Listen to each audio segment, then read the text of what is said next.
Magandang araw mga kalami, Masiramon. Ngayon gagawa tayo ng bake. Magbe-bake tayo ng shrimp. So, andito ating mga ingredients.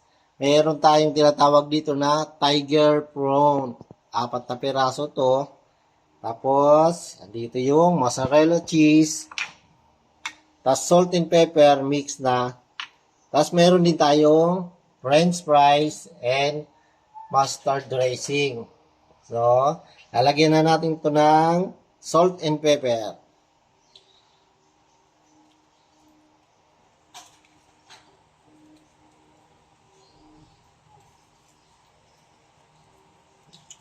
Yan. Tapos, after nyan, lalagyan natin ng cheese or mozzarella cheese.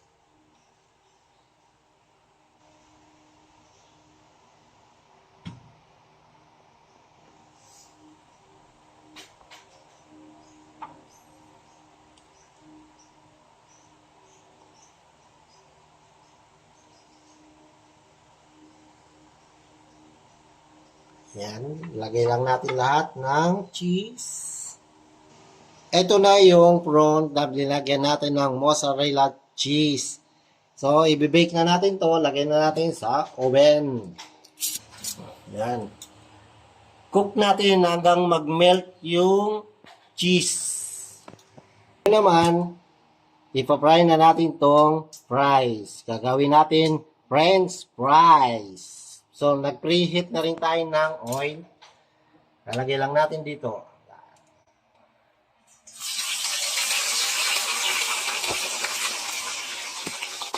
Okay.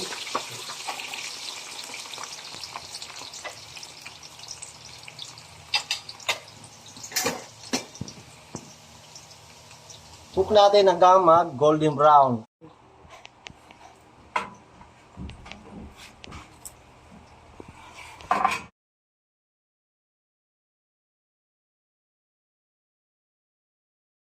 Transfer natin sa plate na. Mag-plating na tayo.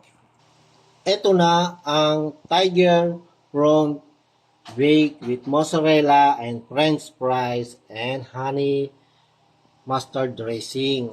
Mga kalami, Masiramon, kain na!